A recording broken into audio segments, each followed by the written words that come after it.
Okay, previously on the Magical Talking Hat, you'll remember I had a new medication that I had to inject into myself, Yeah. and that I wasn't sure I was doing it because it had that sheath on it with the needle, and you put that, and it said it was so sharp you might not feel the needle, Oh, yeah. and I wasn't feeling it. And I'd only done it the once. Well, after we podcast last time, I did it a second time. Same thing. I stood up that time, was looking in the mirror. I did it, and I'm still like, I don't know. This is weird.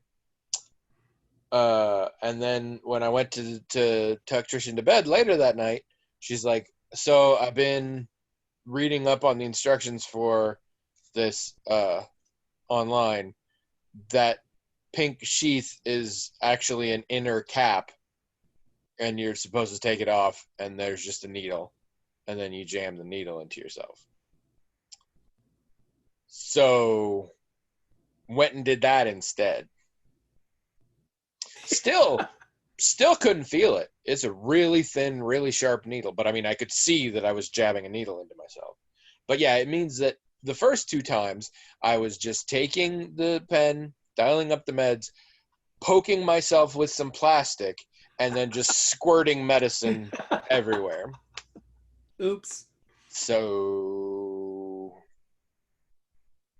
but yeah, now I'm actually doing it, and it's crazy effective.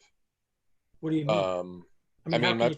my blood sugar is my morning blood sugar I take is way lower. And they said appetite suppressant. It's not making me like not want to eat when it's time to eat. I'm getting full way faster though, so I'm definitely eating a lot less too. It's like right away happening. Interesting. Some of the side effects are only just starting to kick in, and they are not super fun, but uh, they should be temporary. So, Hmm. so yeah, it's going really well. I'm really psyched about it. Okay. Good. And today we're getting the downward angle. I'm keeping the computer on my leg instead of normally when it would be like here, this. Because a lot of listeners or viewers, really, not the people who listen, have said they can't see up my nose enough and they would Oh. like more. So helping with that. So there you Okay. go. Um, hello everyone. See, I did that like I was somewhere else, and I was like, "Oh, hi! I didn't notice you." Hello everyone. Welcome to the Magical Talking Hat podcast, the only podcast in the world brave enough and smart enough to take the dangerous, high stakes world of illegal drag racing and bring it to podcasting. Hasn't proven super effective yet, but we're still hopeful. I'm Tony. And I'm William, and this is episode 497. All right. It's only $4.97. Yeah. Isn't it? Don't make me doubt myself. It makes me worried that I got the date wrong for 500 then. Well, I didn't really count it out, so I hope not. And 798. No, that's right. 99 is on the 8th, and then 500 is on the 10th because we got to record it the Saturday before. All right, we're good. We're good. Okay. Speaking of, Yeah. invitations have gone out for episode 500. I sent them out today. If you did not receive them, check your spam folder, the usual deal. Outside of that, if you didn't receive them, it means either I didn't think you wanted to participate, or I totally forgot that you told me you wanted to participate. So if either of those things is true, email me or the hat, whichever, and let me know, and I will send you the invite. Rather than contact Stu or Mark, who I both thought might want to be involved, but I've just stuck them on there because I realized I don't care. Like, nobody, we're not, there's no RSVP issue here. Like, whoever's there is there, and we'll do a podcast. Yeah, we don't have Kind to of, kind of adjust. like we do here. Yeah, we don't have to adjust how many donuts we're gonna get or something. Yeah, nothing like that. Like, it'll just be like, oh, okay, it's this many. All right. So, So yeah, but if everybody shows up, we may have like 10 or 11 people. Hmm. And like 1 or 2 people listening. Who aren't actually in the thing. Yeah.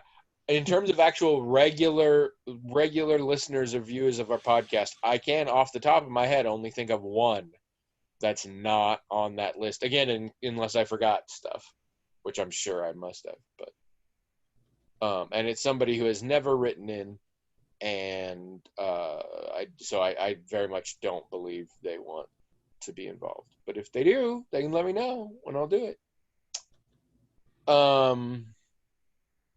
Yeah, so that's going to be a really boring episode for a lot of people because they're going to be like, we lived it. We lived it.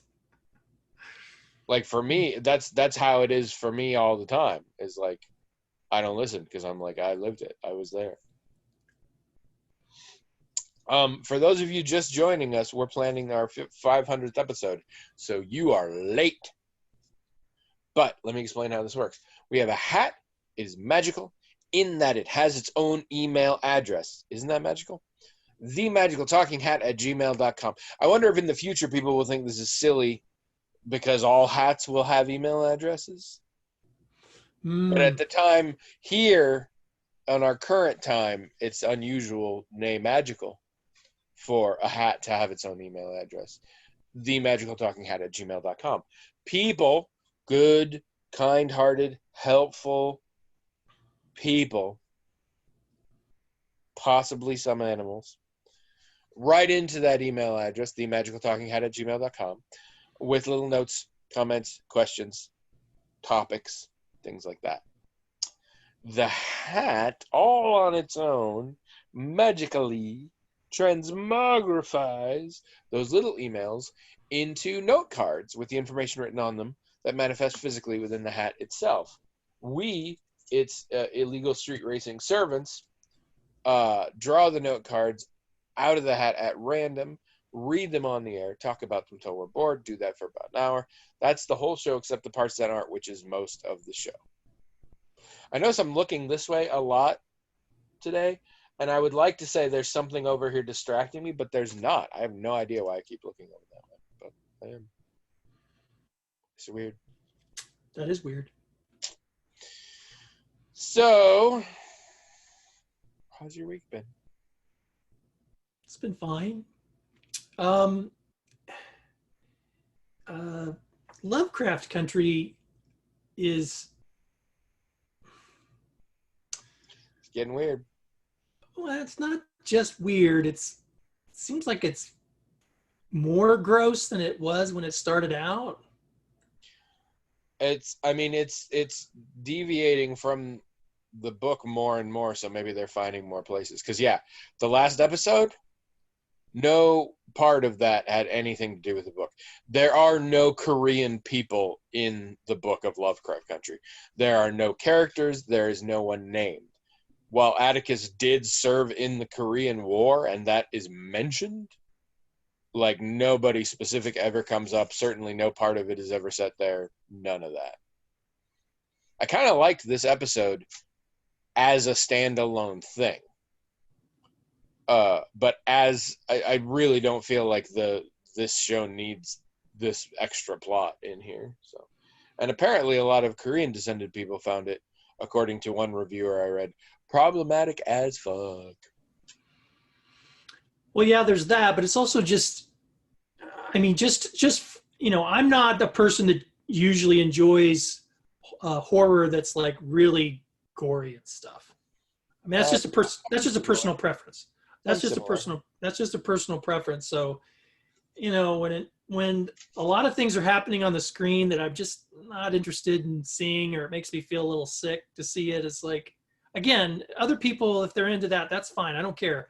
But it just doesn't do it for me, and it kind of takes me out of whatever else is going on. So I have a hard time getting into whatever the rest of the story is, if there is a rest of the story. Because that's another thing about the last 2 episodes. It seemed like it was light on other aspects of the story and heavy on gross.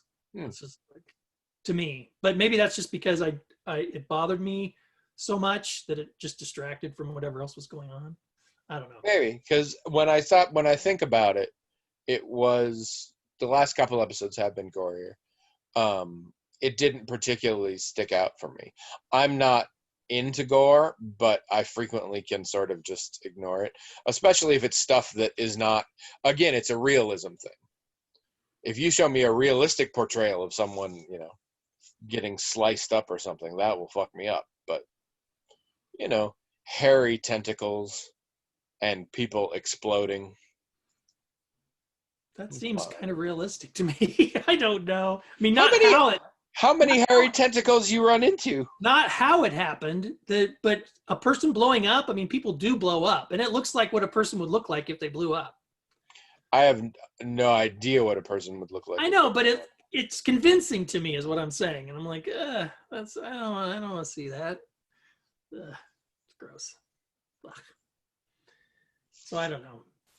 And the previous thing with, like you said, the sloughing off of skin and stuff, I mean, that looked very convincing. Of course, you know, that doesn't happen in real life, I know, but it's like, it just looked really convincing. It's like this. Yeah, I would rather they not have done that. I definitely would have preferred not to have that. Ugh. And just having it still in my head, I'm usually really good at forgetting things I want to forget, but these things are sticking with me a little bit more than I would like them to. I mean, in 6 months from now, I won't remember them, but. Yeah, you will. I'm going to remind you. Well, I might not. You'd have to show it to me. You can't just describe it. All right, I'll make note. I'll do it. I'm that good at forgetting. No, don't show it to me. I don't want to see that stuff. Come on. It's gross. Ugh. You ever put blood into a balloon and then? So yeah, I don't. I mean, it's getting to the point where I'm not sure it's going to be worth it for me to watch it, because I won't get anything out of it if I'm just can't even look at the screen, and I'm going to feel grossed out for large portions of it, and I won't even be able to appreciate whatever the story is, whatever they're trying to say. I just don't know if it's going to be my kind of thing in the end. Well, you can read the book instead. That's true. I love the book. It's true. I could do that. That might be more my speed, but you know, this is getting too much. And we're tonight they released 2 episodes of Raised by Wolves. Oh man, again. And we already watched them. There's only 1 episode left after this. I guess. I think there's only 10. I'm continuing not to like the show. I'm continuing to watch it for some reason. Well, I mean, at this point, it feels like, well, not at this point. From the very beginning, you get the impression that, you know, if you're interested, like I am, in science fiction, I'm interested in this, you know, speculative fiction aspects of it. Like, I would be perfectly happy with science fiction.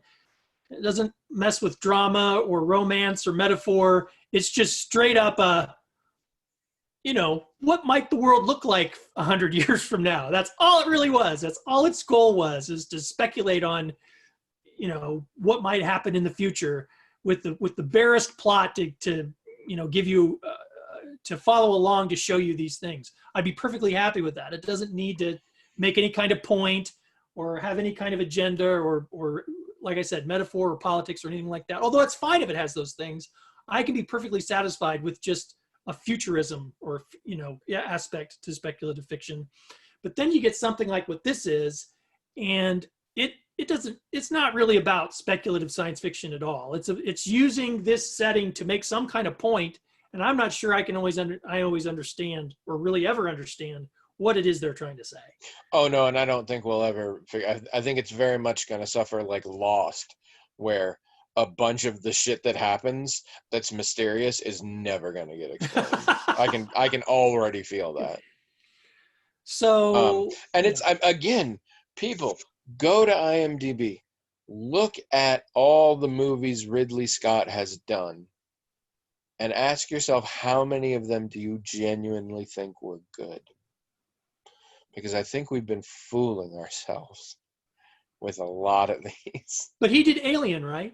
He did exactly. He did Alien, and that was good.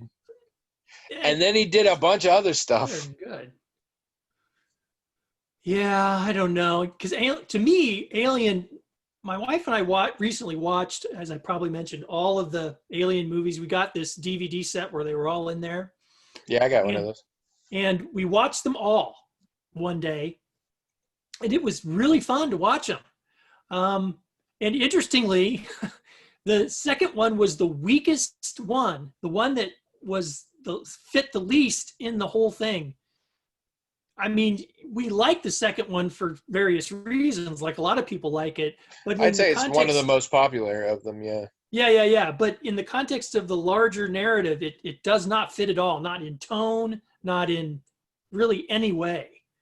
And it actually was kind of annoying having it in the set, because it's like it took this, first you have this, to me, a brilliant film that Alien is, and then what follows it is really not as good, really, on any level. I mean, it's still fun in a lot of ways, but it doesn't, like I said, the tone is completely off with it.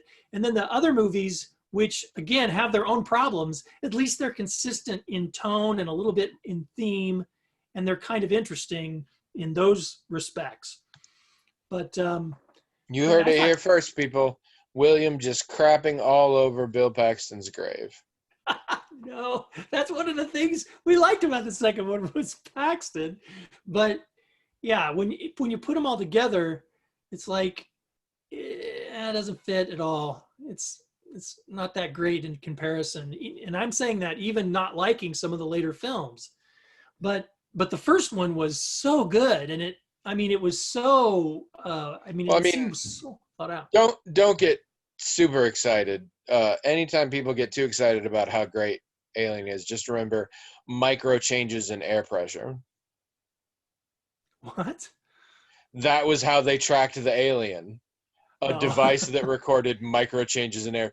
It's got it. It's a great movie for what it is.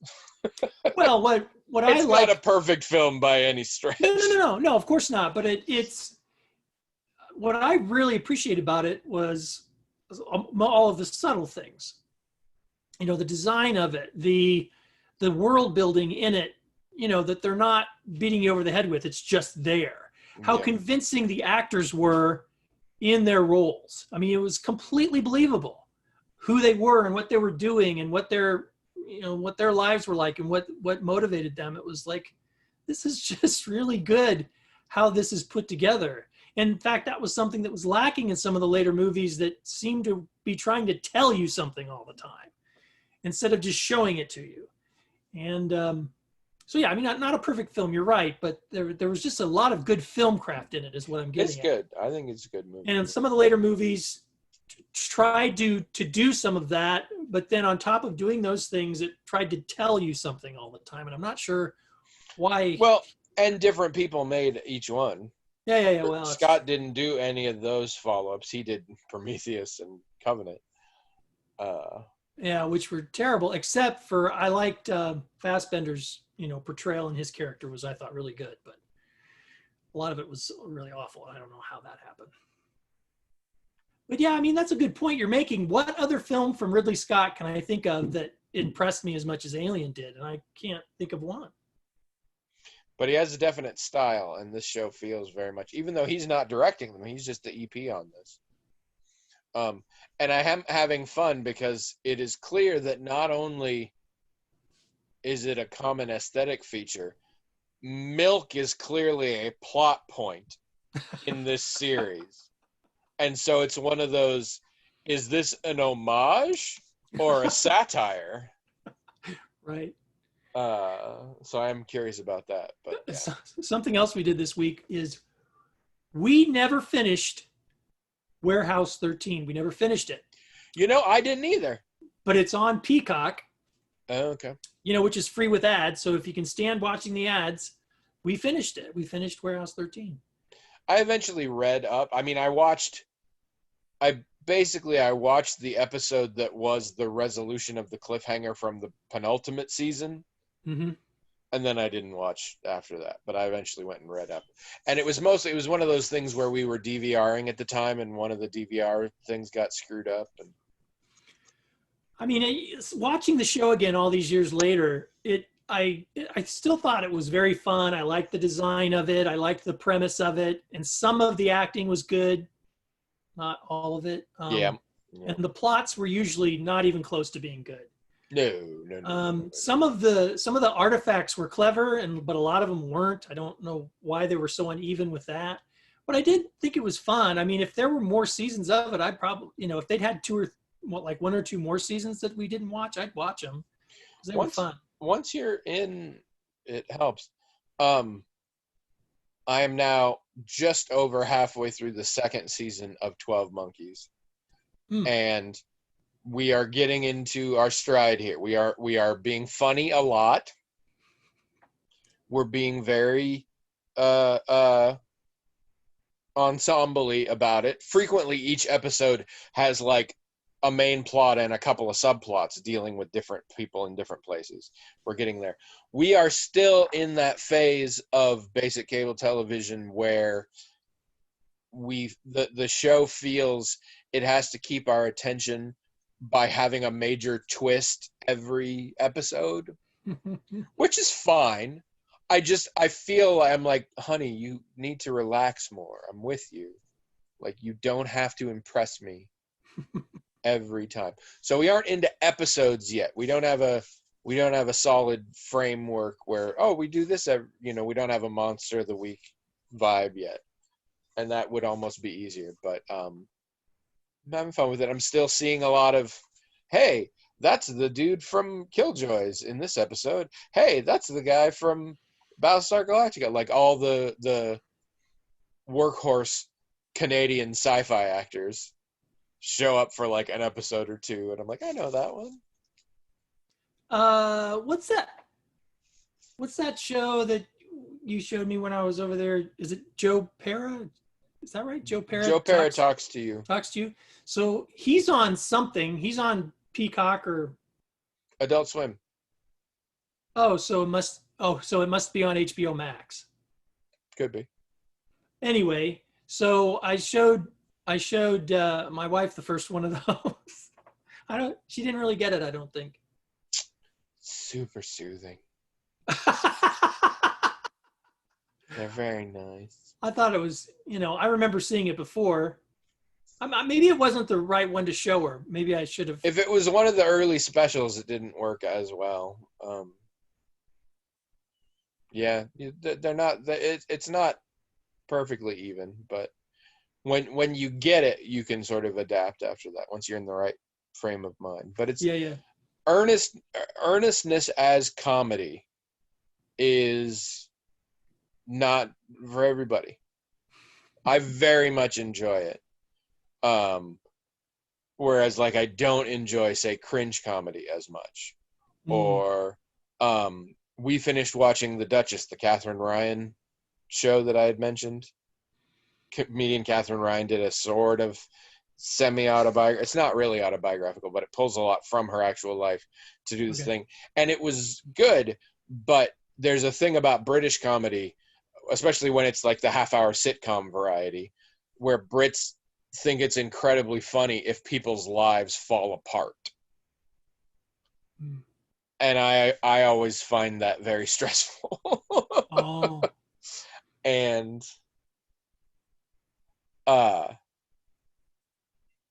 so so that doesn't always apply. We've checked out a couple of new comedies this week, though. Oh, what are they? One we've been planning for a while, that's Woke on Hulu. We've only watched the pilot. I really liked it. It is very clever. Again, somewhat autobiographical, although that's weird because it is the story of a guy who starts seeing things, talking and hearing voices. But it's the story. Well, okay, if anybody watched New Girl, the pilot for New Girl, Zooey Deschanel moved in with three guys, and one of them was black and was played by Damon Wayans Jr. After the pilot, they couldn't get him anymore. So the second episode, he moved out and a different black guy moved in. And he became the black guy for New Girl. It's that actor. I don't know his name. But it's him, and I really liked him in New Girl for as long as I watched it.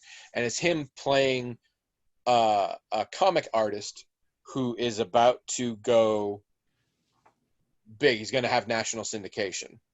Mm. And he is black, but he writes a fairly uncontroversial comic strip.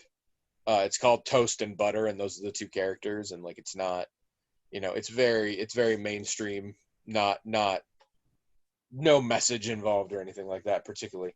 And then while this is happening, he has a bad experience with the police. And this basically causes him to freak out a little bit and become aware of, like, it nudges into outline all of these aspects of life that he was aware of before, but that, like, really he's hyper aware of them now. And one of the side effects, and a sort of a comedic thing, is various objects speak to him and are like cartoonish and talk to him about things, and that's sort of the goofy angle. But it's this idea of, like, yeah, he suddenly is becoming aware of racism in everyday life on a level that he sort of knew, but like now it's really sinking home for him, and so that's making it difficult for him to try and move forward with his career and all that. But it's very clever, and it's got a very good cast, and I like it. We also watched, because my sister just tossed it out here at me, another show on Netflix called Kim's Convenience. And it is a Canadian sitcom. And it has 4 seasons on Netflix. I think there are 2 more seasons out there. And all it is a Korean family owns and operates a convenience store in the middle of Toronto. And hijinks ensue. And I think it's a little bit like fresh off the boat. I think it's based off of like a book that somebody wrote about their like family experience and stuff. But it's very much it's reminiscent a little bit of Corner Gas, if anybody watched that Canadian sitcom. But instead of a small town in Saskatchewan, it's the middle of Toronto. It's very cute. It's very standard sitcom. Like, people do bad things, and then at the end of the episode they learn a lesson, and basically at the end of every episode everything's back to where it was before, and that kind of thing. It's done in very broad strokes and all that, but it's funny. I liked it. And it's I'm desperately looking for some shows right now that aren't heavy and aren't sad. And like, Woke is hilarious, but it's still dealing with the reality of institutional racism. Like, it's still a heavy show in that way. Like, this show, it's fine. Like, it's just fun. It's just there. And it's not great, but it's good. I liked it. And in the very first episode, a drag queen shows up, and I realized it was played by the actor who played Pre on Killjoys, which is the best character on Killjoys ever. And that was super awesome. So that was good. I think that's all I've really been watching. I'm still. Oh! I figured out why I'm playing Kingdoms of Amalur: Re-Reckoning. I thought you just wanted to do it. Yeah, but remember, I didn't know why. Oh. Because I kind of didn't want to do it. Remember, I had issues with the game. Yeah. And I'm like, for some reason I bought it, and for some reason I played it, and I've now put like 25 hours into it already. Okay, why? I figured it out. Do tell. Because due again to the debacle that was its creation in the world and what it was supposed to be and then what it ended up being, Kingdoms of Amalur: Reckoning, and also Kingdoms of Amalur: Re-Reckoning, which is the same game, is in a very real, genuine sense a single player MMORPG. Not just an open world RPG. Like, it operates the way MMOs do, in terms of you go to the regions and they're different quests, and the quests are all kind of similar in a way, and a lot of like it plays like WoW. Yeah. But you're the only person there. And that's a terrible idea for a game. Like, if it's single player, it doesn't need all the shortcuts in MMO. Like, you can make a better story. You can like all sorts of stuff if you're not doing an MMO. But at the same time, part of me, that's all I've ever wanted, was to just play World of Warcraft without all the other stupid fuckers there. And a part of me still does, and that part of me is really enjoying this. Okay. So if that resonates with anyone, you might like this game.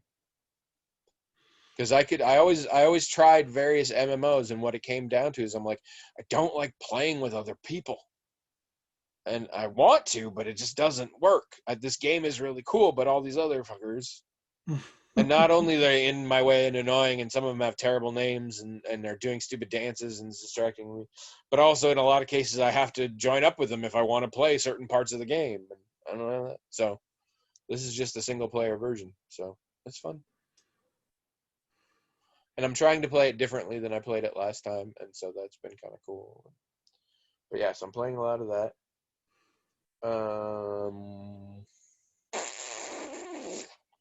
I joined Scribblophile, the writing community. So yeah, when you told me that you'd finished your book or whatever, I asked how you were feeling about that. You didn't really say anything. I presumed you wanted to talk about it on the podcast, maybe. Oh yeah, I thought I already. No, I didn't, because I guess I finished it Saturday, didn't I? I finished the book. Yeah. Book's done. Yep. Yeah, finished, ready to sell. I am pleased. I am very pleased. I am glad it is done, and that I can do other things now, and that I can work on selling it, and I can get to the part where I'm like a real honest to goodness author, and that I can write some other things that I've been thinking about in my head, and I can start on a sequel and that kind of thing. It doesn't feel as exciting because, as I've said many times, the bit at the end isn't the impressive part, in my opinion. It's not the part that took my creativity and talent. All it took was my patience and slow plotting to get it to a polished form. And it took longer than it took to just write the book originally. And so that doesn't feel as much of an accomplishment as back when I was like, hey, I wrote a freaking book.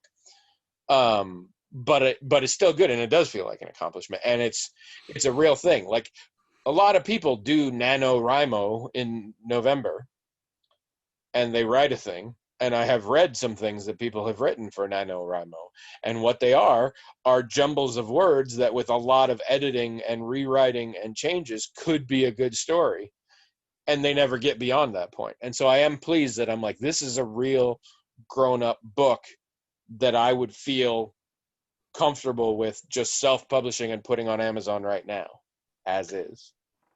Let me ask a question that's going to seem like it's changing the subject, but it's not.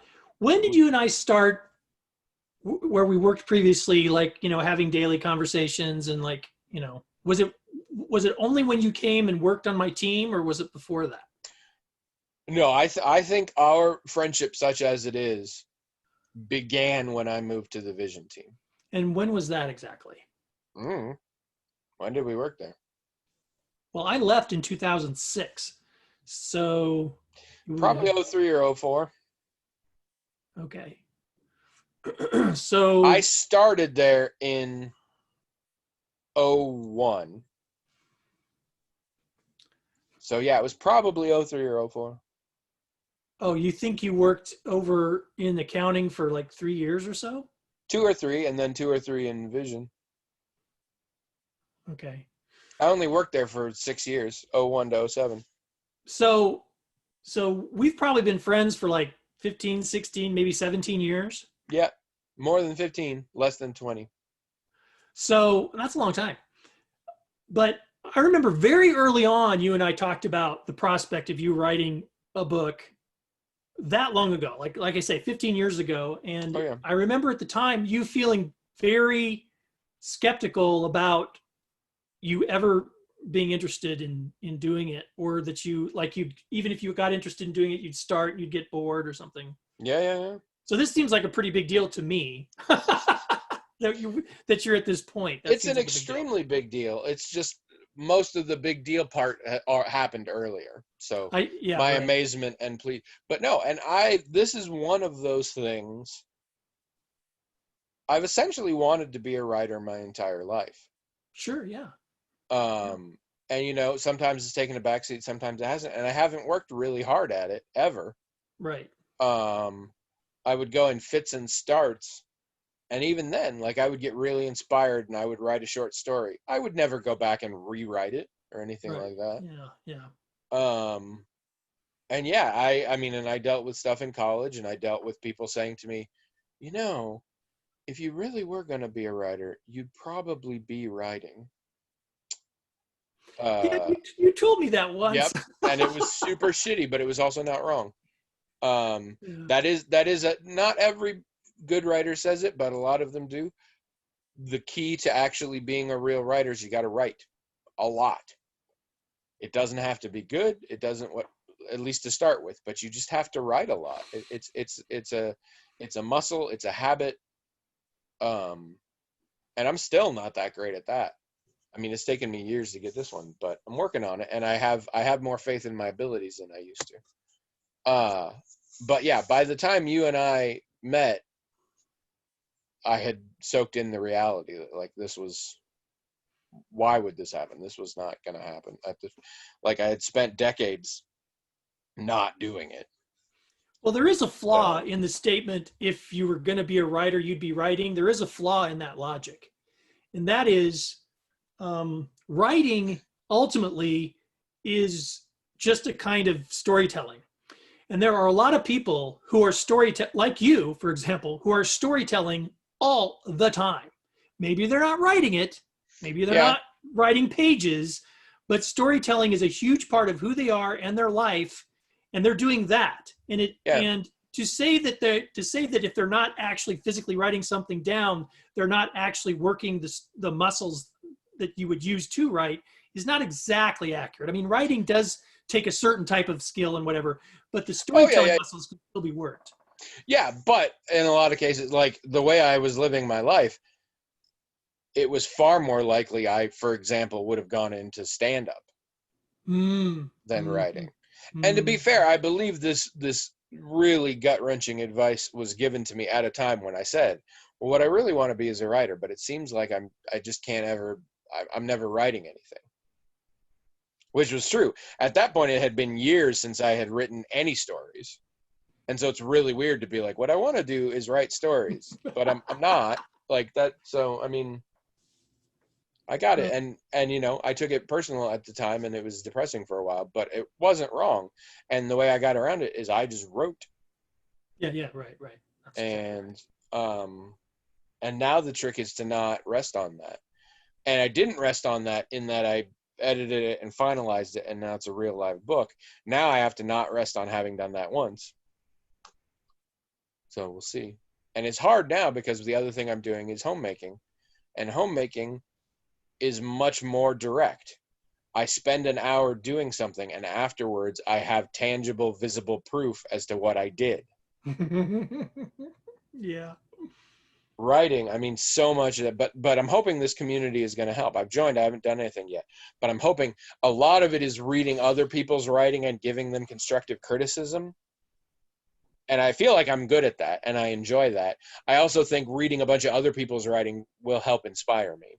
Sure. Yeah. Right. So we'll have to see from here. But yeah, it's pretty exciting. Oh, I'm sorry, and I kind of interrupted you. What's the service you're using again? Scribble Okay. file. Okay. It's apparently really enormous, and it is free as a limited version. There's also a paid version, and as I've been doing with a lot of things these days. I'm like, you know what? I think this might be something I'm interested in, but the free version is too limiting for me, and it's not a thing where I'm like, well, I'll try it this month and see if I'm any good. So what I did is I spent $65 and I bought a year's premium subscription to it. Oh, I see. And so if after a year I'm like, I'm not using this, I will stop and I will have spent $65, Hmm. which is fair, I think, for exploring this. So it's the same thing I've done with the streaming services, like with BritBox and those. I do them yearly because a month is too short.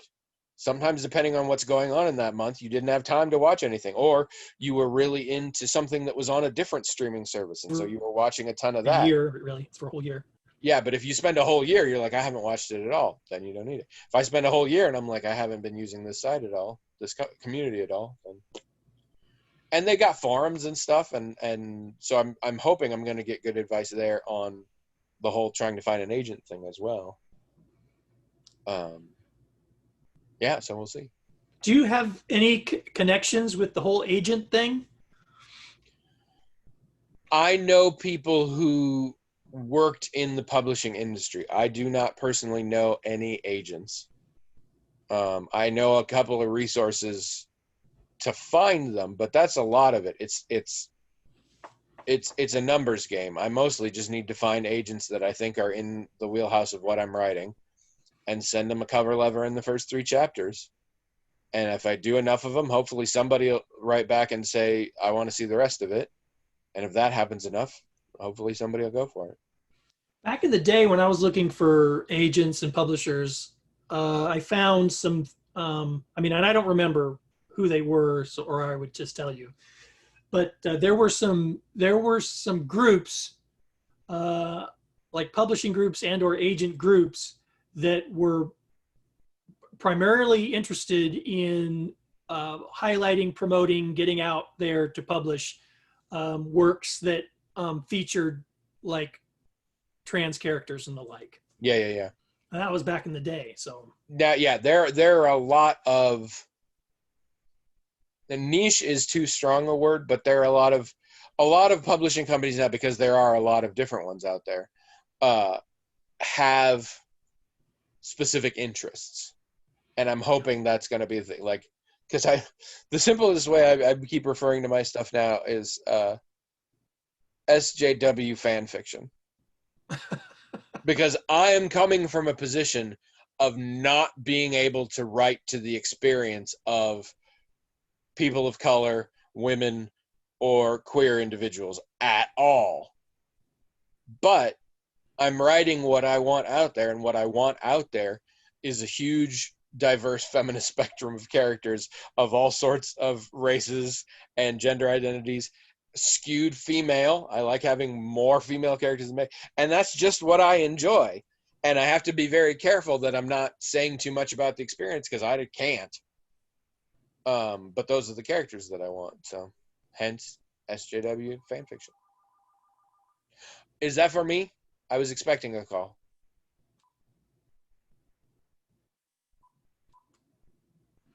hello, Hello. it's for you. Hi. What? I can't hear him. You can't hear him? No. I think you're operating on a different mic tonight. I think they hung up. I also think you're operating on a different mic tonight. What? You No. sounded different tonight. Go near the mic. Oops. What happened? It's been like that the whole time. I lost your picture. I don't... No, wait, I'm off the thing. So can I check while we're going? I don't want to. No, I'll mute the mic by accident. Okay, can you hear me better if I put my face up to the microphone? Oh yeah, I guess you are using that mic. All right. I don't know. I don't know then. All right. But that's not where you put the phone. Oh yeah. I was handing it to your picture right there. See, I see you here on the computer. That was the problem. I did that in gaming the other night. I did point at a character and said, you, and they're all like, we have no idea who that is. Also, I had an NPC making a gesture, and not only did I not do it on camera, I held it afterwards while being the NPC, and I finally was like, there's no reason to hold it. Also, I'm pretty sure they never saw it. And so I asked, and it was true. They never did. Is it hard? Is it really, is it a significant challenge to do these things in Zoom? I would not say it is a challenge. You lose a lot. Part of it is, as you know here, the voice thing. We can't really talk at the same time, and it can cut things off. Yeah. And part of it is, this is the window I have to work with. It's almost Mm-hmm. entirely face. Mm-hmm. Mm-hmm. I mean, even in podcasting, there's a lot of gestures I like to do, but in gaming, there's tons of that. And you're describing stuff and things like that. And certain NPCs have gestures that help bring across who they are, and you don't have that. So there's definite limits, but it works. It works. Hmm. I do miss the real thing. But... All right, we're running out of time. We should probably pull a thing. I didn't really technically ask about your week, so I hope you got it covered anyway. Yeah, Somehow. it pretty much was it. Okay. The medicine's been the most interesting bit. Yeah. I really like that we've known each other for all this time. That makes me happy. I've got a short list of those kinds of things. Certain groups of friends like that. Not many, and yeah, I've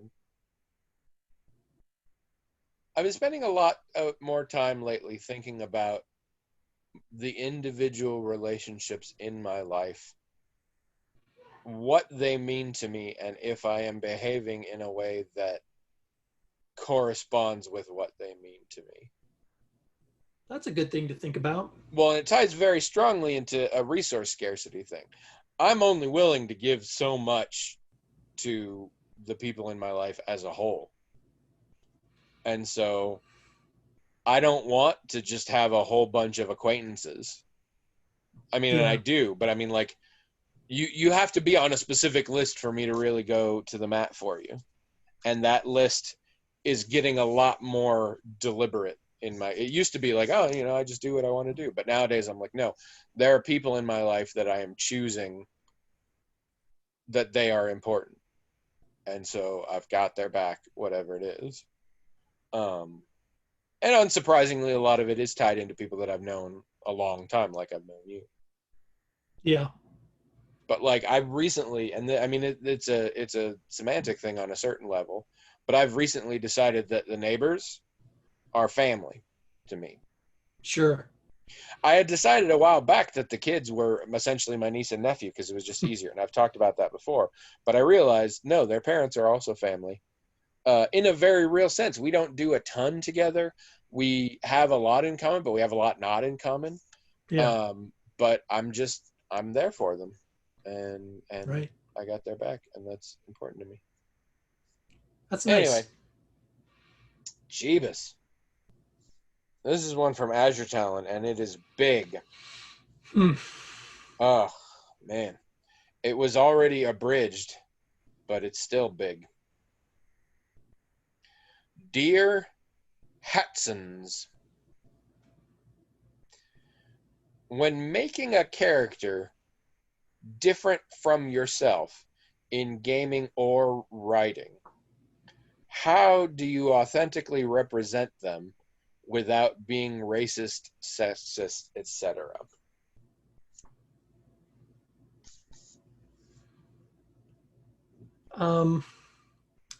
Well, to begin with, my whole life I've created characters for various things. My whole life. I mean, I don't remember a time where that wasn't true. And my experience with doing this, for however I'm doing it, if I'm telling a silly story to other kids when I was a kid or when I was older, one thing I used to like to do when I was a kid was if a kid had a doll or something, I would take it and I would move it around like a puppet and I would give it a character, and it just would spontaneously come out. I didn't think about it. I didn't sit and craft it.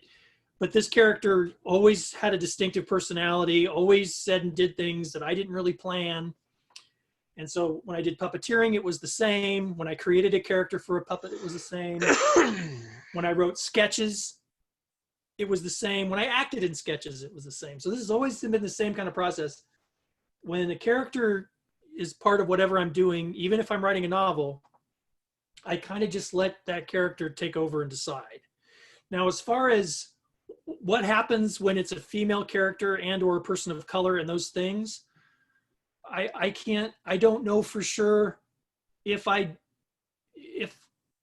do I mean, I want to respect its experience and things like that. The experience of a female character or a person of color or a non-heteronormative character. And I certainly try to do that in the crafting of it. You know, if it's a novel, there's a lot of crafting involved after I first put it down on the page. But for a lot of the characters I've created, they're just coming out spontaneously, or I'm just writing the sketch quickly and I'm going to perform it, 30 minutes or 2 days later. And there might not be a lot of craft involved there. I mean, one time I did a character in improv who I don't remember. I remember doing a character once that wasn't like me. I can't remember specifically how the character was different, if it was a female or what. And I wasn't at all satisfied afterwards that I'd been very respectful at all. In fact, I felt pretty bad about it, honestly. But only in the books that I've written where I have had female characters, and I had a female character who was black, and I had a Native American character who in my mind was not straight. I don't really know if I ever decided if she was bisexual or lesbian or whatever. She didn't have any relationships, but I just thought of her as, who I'm talking about too, I think. Yeah. And in those were situations where I was writing the novels where I actually had some time and I could really think about it. And you actually gave me some feedback on the Native American character where you said, be careful here what you're doing. You don't want to put, tell a story that's not really yours. I remember that was a specific piece of good advice that you gave me. And now how did I do? I don't know. Nobody's really, besides you, nobody's really given me feedback on it. Nobody's ever come up to me and said, well, you write women really poorly, or you write black women really poorly, or whatever. Nobody's ever told me. I think you did well in Twilighters. Blue Hawk had some things, but it was really ambitious. And I haven't seen more recent. Oh yeah, and it's changed quite a bit. Yeah. Well, maybe it hasn't changed that much. I don't know. I feel like we should talk. I know why Azure Talon wrote this. Oh. I don't know specifically, but from what I know of Azure Talon, I know what he is most interested in here. And it's a performative aspect. And what it mostly, in Azure Talon's case, it comes down to this. So you're playing a role-playing game, and you're playing a character that is a woman or of a different ethnicity than yours, or both. Doing an accent seems really offensive, but at the same time seems more accurate, like in certain situations. Like when I play a female character, or when I read to Trish and I'm reading one, I do an affect of my voice. It's not always just a higher pitch. Sometimes there's another affect involved. And a lot of characters I have in my games, they have accents that suit them. And inherently, doing an accent doesn't have to be offensive, but the line at which it becomes offensive is practically invisible. Like, it's really hard to tell. And it especially gets weird if, like I think I've talked before, one of my players has a black voice, and they do it without thinking about it when there's a character of that sort of nature there, and there's no malintent involved. And I will admit, it sort of enriches things a little bit, but it feels weird, and especially now because we've all heard it so many times, to notice the pattern. It's odd. And I mean, my answer to this is it's a very difficult question, and one that you constantly have to be asking at all times. Yeah, I mean, you can base it. You can do research, or if it's like for a role-playing game and it's spontaneous, you can base it on people you know, or people who you've actually taken the time to try to understand their experiences. Yeah. But unless you are one of those people, that's always going to be probably not deep enough for you to do real justice to that experience. And so you just have to ask yourself, I mean, I don't know.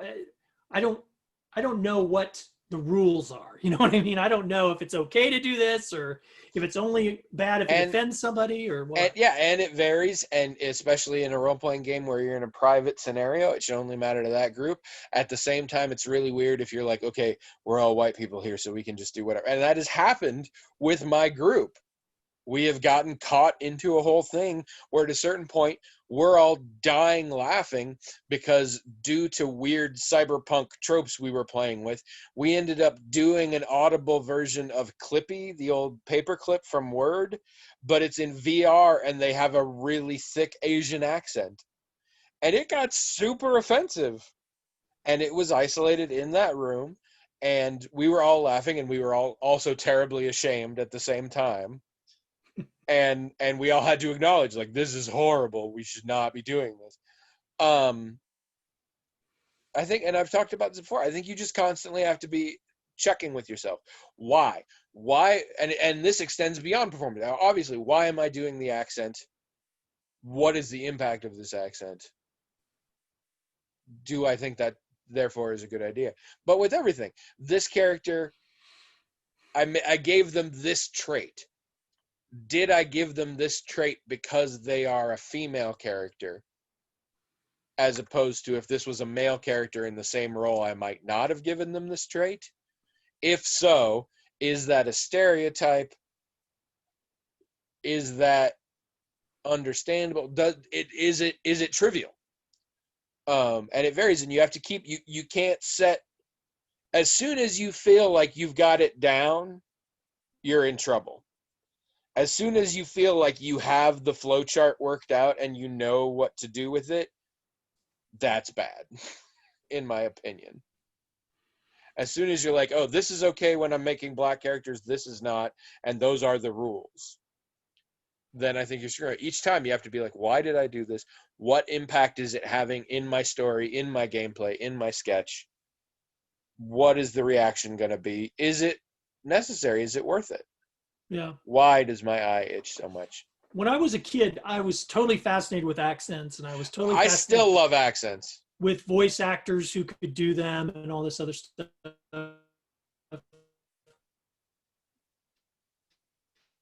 And he phased out, which is good because I had a feeling it was about to get real racist. No, I'm not back yet. You're back now. In my storytelling, I started to feel like narratively it almost never made sense for a person to have an accent, for me personally. And even when I see other things, like if I'm watching a movie and someone has, like, it kind of bothers me when I'm watching a film that's supposed to be taking place in another country. You know that these people aren't speaking English to one another, but they're speaking English to one another in the movie with an accent. With an accent, yes. And it's like, that doesn't really make sense. See, and in a performative space, I have come up with a process on this. So, and I learned it from some actual plays I watched. I learned it from a lot of things that I'd seen talking about the fact that movie stars frequently do the weirdest voices for no reason and win Oscars for it and shit. And it's not because they're authentic accents. It's frequently just because they're totally bizarre accents. So what I have found is I tend to do less accent and more just goofy voice. And it makes the characters stand out and makes them easily delineated. The other thing I do is I will tend toward accents of demographics that I think are largely not marginalized. So there's 1,000 different British accents. And I use all of them, all over the place. I use a lot of Western European ones because a lot of those you can sort of get away with it.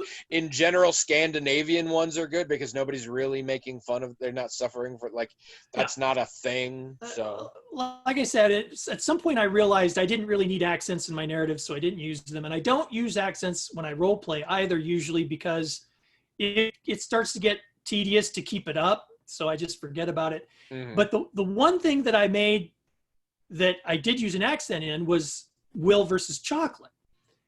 Yes, you did. And I can't quite put my finger on what kind of accent that really is. It sounds Spanish, kind of. Yeah, But also, I have that accent too, and I call it my Inigo Montoya accent. kind of. And what is funny about it is if I am doing someone Spanish, any Spanish speaker from anywhere, or Italian, or usually French or German, it may not start that way, but eventually it turns into that accent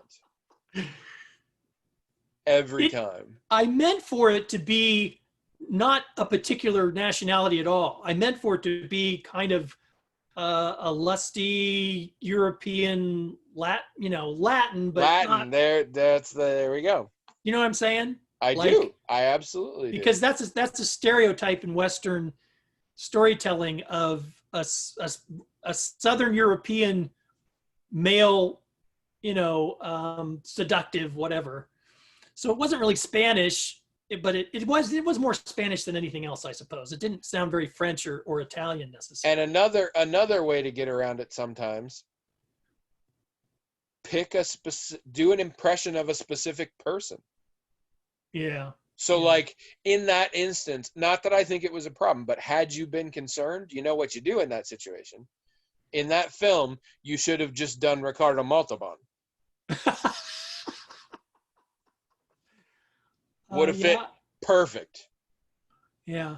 That's And true. wouldn't have been offensive except potentially to Ricardo Montalban if it was really bad. Well, now, But to be fair, when I recorded that performance, I wasn't sure that was what was going to be the performance. I mean, it was a reference performance, really. Yeah. I had no idea that I would be voicing the chocolate even. So I just did what felt like I could give it the right expression and get the right, and elicit the right response from the actor. And I think you did fine. But again, it's a thing to think about. Never don't think about it. Well, and there's not an easy answer. You're always gonna be giving it your best guess, and you're always gonna have people who think you're being too conservative and too, wishy-washy about it, and people who think you're going too far and being offensive. It's really the thing is, since a lot of chocolate comes from South America, it could have come across as me, making fun of, people from South America. South American chocolate plantation owners. Or just, people from south of the border, Well, which now I that wasn't you pointed doing. out, I think people should boycott that film. I think it's highly offensive. Well, it's not very popular. Now that you pointed it out to me. Although the chocolate company, some representative of the chocolate company did make a comment on the video. Nice. And seemed to like it. So, I don't know. It's not as popular as, say, my movie. Doesn't seem to be. I think my movie is hugely popular. I think it's pretty funny, but I certainly didn't mean to offend anybody, but I don't know if it did. Does my movie genuinely have more views? I think it might. I haven't looked. Do you know why it would? No. Because I am shameless about plugging it to everyone all the time. I like all of them. I know, but I'm always like, I was in a movie, look at this. To this day, I watch them and I think, these aren't so bad. I'm hoping this same attitude is what will get me to sell books. Because make no mistake, listeners, when this book gets published in whatever form or place it does, I will be begging, pleading, and harassing you all to purchase it, ideally, but not necessarily, read it, and then tell everyone you know how good it is, whether you feel that way or not, and bug the shit out of them to purchase it as well. This podcast will essentially be just me doing that all the time after it's published. So be ready for that. That's cool. Ideally, it becomes like a multi-level marketing thing where I'm like, and if you get 3 people to buy my book and they get 3 people to buy my book, and then we'll have conventions like where the biggest sellers, come up on stage. And then there'll be a big stage production with lights and boom, chick, boom, chick, boom, chick, boom, chick, and you'll come out on stage. Eventually we'll get sued and the courts will have to determine whether or not we are a pyramid scheme or not. I'm really excited to discover to see how that plays out. Me too. I can't wait. It requires all of you. That's right. Everybody's got to help. All right. You want to be your own boss. We all do. We All right. do. So it's time to go away. So Yeah. everybody listen next week, and week after that, and then week after that, and then 2 days after that. Most of y'all will just be on the podcast with us. So And then you'll have to wait several days till it's on, maybe. yes, And people and will say, probably watch it. "Oh, I look so terrible. Does my voice really sound like that?"